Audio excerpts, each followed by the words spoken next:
The dominant South American culture in this time period was the Inca, and in many ways the Inca are very similar to the Aztecs.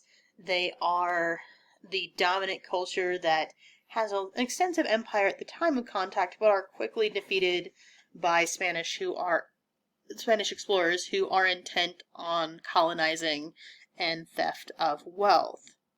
However, unlike the Aztecs, whose major sites are largely lost to history and only survive in a piecemeal format, with the Inca we have one incredible site that's been well preserved, and that is Machu Picchu.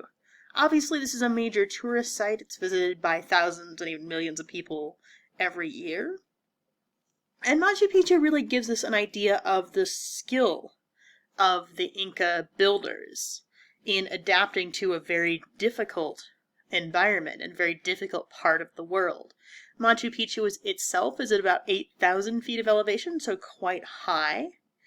And even just looking at this picture, we can see that the Inca had major innovations to deal with the altitude and the steepness of the terrain.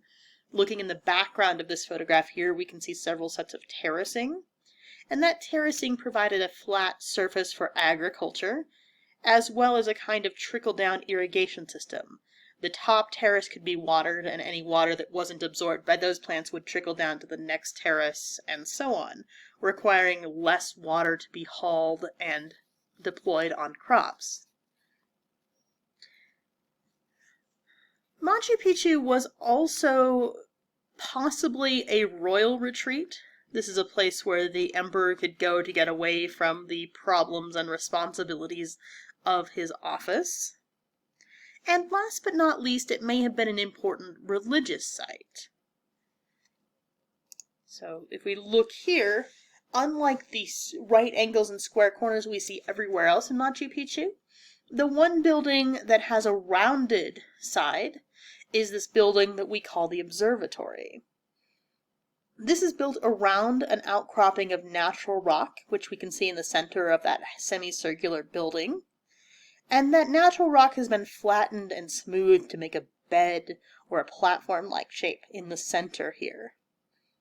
And on the winter solstice, and this is in the southern hemisphere, so that occurs in June, an ancestor mummy would be brought from the cave underneath the observatory, which we can see on the left-hand side of this slide, and placed on this platform, and the rising sun would shine in the window at the foot of the platform and hit the ancestor mummy, helping to complete a ceremony to ensure the return of sunlight and the lengthening of the days. So this suggests significant religious ceremony or significant religious use of this site as well. These close-up photos also show us another important part of Aztec architecture, and that is their stonework. The Inca were master stoneworkers, even though they did not primarily use metal tools, and each stone was cut and shaped to fit exactly with its neighbor.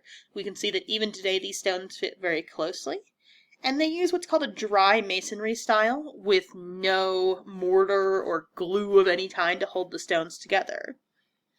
This exacting process was time-consuming, but it had a major advantage.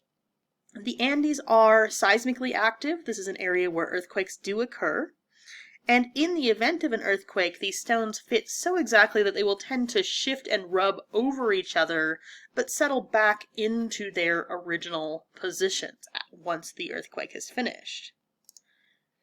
Unfortunately, like we see in other parts of the Americas, the Inca were defeated by the Spanish colonizers, and relatively little survives of their art and culture in other places. One example of a snippet of Incan art that has been preserved is the wall of the Golden Enclosure in Cuzco. This one wall of what was originally an Incan temple was preserved and incorporated into the building of a Catholic church. In this case, a literal sign of the forced assimilation and conversion that the Spanish forced on the Inca. And here again, we can see this one wall that's the darker color, and that is also featured in the black and white photograph, that has that distinctive Incan dry masonry style.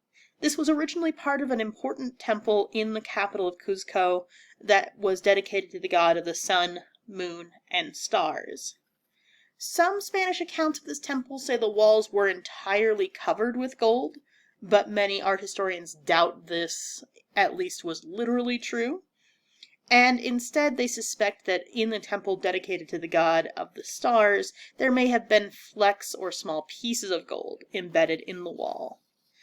Regardless, this is a good signifier of the ways in which Spanish colonialism has shaped and often limited our knowledge of the indigenous cultures in the Americas.